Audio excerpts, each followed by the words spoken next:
नमस्कार दोस्तों। Russia Ukraine conflict को ऑलमोस्ट 1.5 ईयर हो गया है और दोनों साइड से जान माल की काफ़ी हानि हुई है। इवन पूरा विश्व इस कन्फ्लिक्ट से प्रभावित है।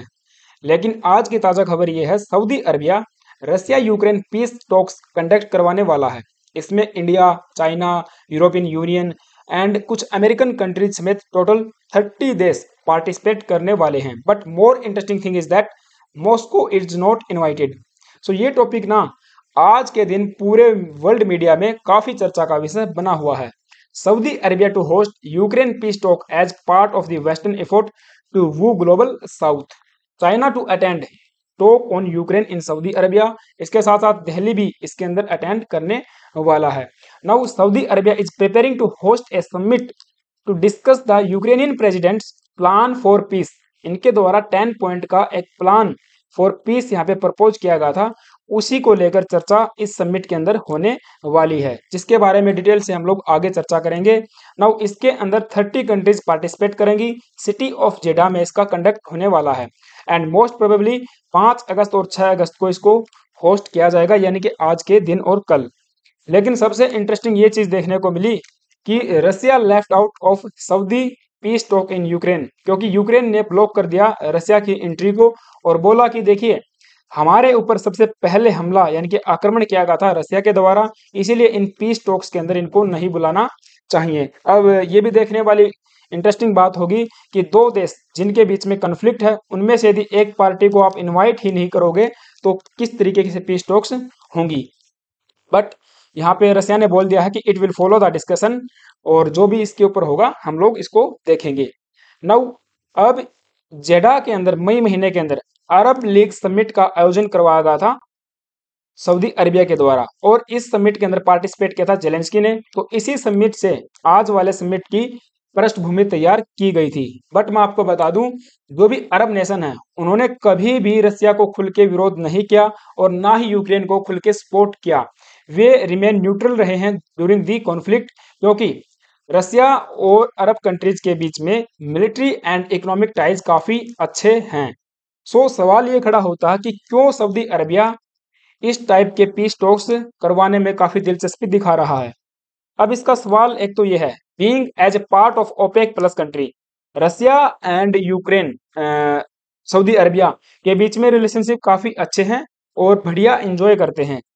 दूसरी बात, सऊदी अरबिया के जो प्रिंस हैं मोहम्मद बिन सुलेमान, वे अपने प्रोफाइल को भी हाई करना चाहते हैं, क्योंकि इन्होंने यमन के अंदर भी शांति स्थापित करने में अपनी भूमिका निभाई और ईरान के अंदर भी, और इस तरीके से पूरे अरब वर्ल्ड का अपने आप को लीडर प्रदर्शित करने के लिए ये वाला काम ये कर रहे हैं, राइट। और इस रेस में केवल सऊदी अरबिया ही नहीं है, तुर्की भी इसके अंदर शामिल है, और तुर्की ने तो मार्च महीने के अंदर ही पीस टॉक्स करवाने के लिए अपना जो है परफॉर्मेंस दे दिया था। The talk is waiting for good news, the world is waiting for good news, Russia Ukraine peace talk press on Turkey. तो तुर्की ने मार्च महीने में यहाँ पे अपना इनविटेशन दिया। इसके बाद आप देख पाओगे 28 मई का आर्टिकल है, 31 मई का आर्टिकल है। 28 मई को इन्होंने बोला था कि Turkey offer again to host Russian Ukraine peace talks, और इसके साथ इसी साल 11 जनवरी को इन्होंने बोला कि Turkey ready to facilitate peace between Russia and Ukraine. अब देखिए, एर्दोगन की हम बात करते हैं तो ये भी अपने आप को पूरे अरब वर्ल्ड का लीडर शो करने के लिए होड़ में लगे हुए हैं, राइट। तो एक प्रकार से कन्फ्लिक्ट यहाँ पे भी हमको देखने को मिलता है कि अरब वर्ल्ड का लीडर कौन है, ग्लोबल पावर अपने आप को प्रदर्शित की जाती है। और चाइना और बेलारूस भी इसी रेस के अंदर है, बने हुए हैं। इवन बेलारूस ने तो आपको पता है वागेनार ग्रुप के द्वारा जो म्यूटिनी की गई थी उसको भी दबाने में काफी अहम भूमिका निभाई थी। Russia says Wagner group's leader will move to Belarus after his rebellious march challenge Putin. अब ये उस टाइम पे जून महीने के अंदर जब वागेनार ग्रुप के द्वारा रिबेल किया गया था, म्यूटिनी की गई थी, तो उसको दबाने में बेलारूस का बहुत बड़ा योगदान था। और इस वागनर ग्रुप के जो चीफ थे वो बेलारूस में ही जाके उन्होंने शरण ली थी। और रसिया ने ये भी बोला था कि देखिए ठीक है, आप इनको यहाँ पे रख लीजिए और इनके ऊपर कोई भी क्रिमिनल चार्जेस हम लोग नहीं लगाएंगे, राइट। सो ऐसा नहीं है कि थर्ड पार्टी ही ये पीस नेगोशिएशन करवाने में दिलचस्पी दिखा रही है। इससे पहले यूक्रेन के जेलेंस्की ने भी एग्री किया था टू पीस टॉक विद रसिया। और केवल जेलेंस्की ही नहीं, रसिया भी इसके अंदर शामिल हुआ था। अब देखिए आर्टिकल, आप देखिए 27 फरवरी का है। आपको पता 24 फरवरी को यहाँ पे आक्रमण किया गया था पहला, और उसके बाद 27 फरवरी को ही हम लोग देखते हैं ये न्यूज आती है कि जेलेंस्की यहाँ पे तैयार है पीस टॉक्स के लिए। 28 फरवरी को ही आप देख पाओगे Russia Ukraine hold peace talks in Belarus, but उसका कोई भी नतीजा सामने नहीं निकल के आया। और सबसे पहला यहाँ पे बात की गई थी immediate cease fire on the agenda में सीज फायर की बात की गई थी, लेकिन इसका परिणाम कोई भी खास निकल के नहीं आया।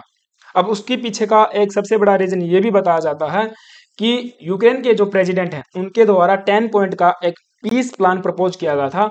उसके अंदर यहाँ पे इन्होंने बोला कि कोई भी negotiation can not happen until the withdrawal of Russian troops first of all, and the second is that Ukraine should be the driver seat. अब क्योंकि यूक्रेन के ऊपर पहले आक्रमण हुआ है और यूक्रेन यहाँ पे एक प्रकार से विक्टिम है, तो यूक्रेन को ड्राइवर सीट पे होना चाहिए, एंड जो भी टर्म्स एंड कंडीशन होगी पीस की उनको ड्राइव किया जाएगा यूक्रेन के द्वारा।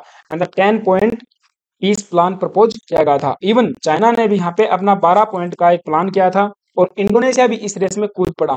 इंडोनेशिया ने, आप देख पाओगे यहाँ पे जून 3 का आर्टिकल है, प्रपोज किया था demilitarization zone and the referendum for the Ukrainian peace. अब टोटल 4 से 5 प्लान इनके द्वारा भी बताए गए थे, बट यूक्रेन के द्वारा इसको नकार दिया गया एंड डिसमिस कर दिया गया प्लान को, एंड रिटेटिंग द कीव्ड पोजीशन जो 10 पॉइंट का है। हम लोग 10 पॉइंट के बारे में आगे डिस्कस करेंगे, बट आगे बढ़ने से पहले आप सभी से छोटी सी रिक्वेस्ट है, प्लीज यार अगर आप चैनल पे नए आए हो एक सब्सक्राइब कर लेना, है ना। नाउ 10 पॉइंट में सबसे पहला यहाँ पे radiation and the nuclear safety. देखिए यूक्रेन का एक जेप्रोजिया न्यूक्लियर पावर प्लांट है जो कि रशिया के द्वारा कैप्चर किया हुआ है।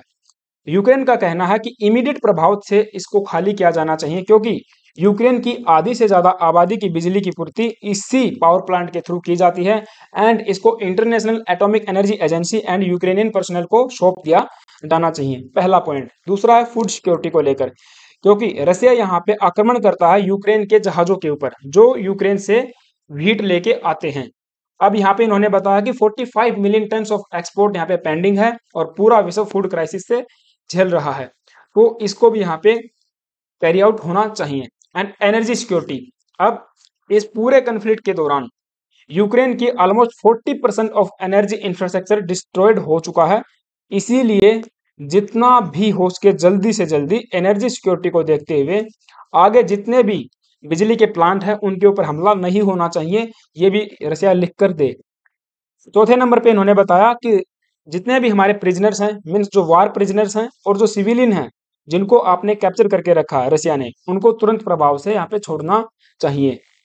And the fifth is that United nation charters and the Ukrainian territory integrity. अब 2010 के अंदर ये चार्टर आया था। अब उसके अंदर आपको पता है क्रीमिया का हिस्सा उस टाइम पे यूक्रेन के पास में था। 2014 में रशिया ने इस हिस्से को कब्जाया था। तो यूक्रेन का कहना यह है कि 2010 के अंदर जो बाउंड्रीज हमारी तय की गई थी और जो स्टेटस को था उसको मेंटेन किया जाना चाहिए, तभी यहाँ पे जाके पीस टॉक होंगी। And Russian troops and hostilities, अब इनका ये भी कहना है कि तुरंत प्रभाव से ही रशियन ट्रूप्स को भी विड्रॉ किया जाना चाहिए, जो भी आर्म्ड फॉर्मेशन है from the union territory of the Ukraine. इसके साथ साथ तभी जाके रियल एंड कंप्लीट सिसेशन होगा हॉस्टिलिटीज का।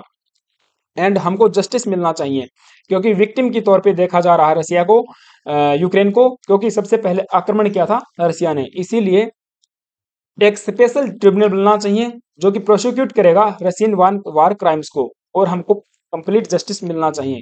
Immediate protection of the environment, इस पूरे आक्रमण के दौरान यूक्रेन के जो खेत हैं वे तबाह हो गए हैं और खेतों के अंदर चारों तरफ गोला बारूद बिखरा पड़ा है। जो न्यूक्लियर एक प्रकार से यूज किए गए थे आर्म्स एंड वेपन्स समथिंग, जो भी थोड़ा बहुत यूज किया गया था, तो उनका जो मलबा है वो खेतों को बर्बाद कर रहा है, इन्वायरमेंट को हजारडस नुकसान पहुंचा रहा है। तो इसीलिए इन्वायरमेंट को देखते हुए अभी ये यूज होना चाहिए और हमको इसमें भी कंसेशन मिलना चाहिए, ठीक है। नॉट कंसेशन, दैट इज उसको बोलते हैं, दैट इज एक्विटेंस मिलना चाहिए। यहाँ पे आगे फिर पीस टॉक्स होंगी। एंड प्रिवेंशन ऑफ एस्केलेशन, अब आगे रसिया को लिख के देना पड़ेगा कि कोई भी हमला रसिया की तरफ से फिर से नहीं किया जाएगा, and confirmation of the end of the war, और ये भी लिख के देना पड़ेगा कि हाँ हमने वार को एंड कर दिया है। सो दैट अब यहाँ पे सवाल ये भी खड़ा होता है कि क्या ये रसिया ये 10 पॉइंट्स को मानेगा। इन 10 पॉइंट्स में तो मुझे नहीं लगता रसिया ज्यादा पॉइंट्स मानने वाला। हाँ, हो सकता है फूड सिक्योरिटी को लेकर, एनर्जी सिक्योरिटी को लेकर और इन्वायरमेंट वाले को लेकर थोड़ी बहुत बातचीत हो सकती है, कोई ना कोई निगोशिएशन हो सकती है, बट बाकी के पॉइंट्स रसिया यहाँ पे नहीं मानने वाला है। आपका क्या ओपिनियन है, let me know in the comment box. ये लेक्चर था, आई होप कि आपको चीजें समझ में आई होंगी। आपका क्या विचार है प्लीज मुझे बताना। और हाँ, अगर आप चैनल पे नए आए हो प्लीज यार एक सब्सक्राइब जरूर कर लेना और वीडियो को लाइक भी कर देना। थैंक यू गाइज, जय हिंद।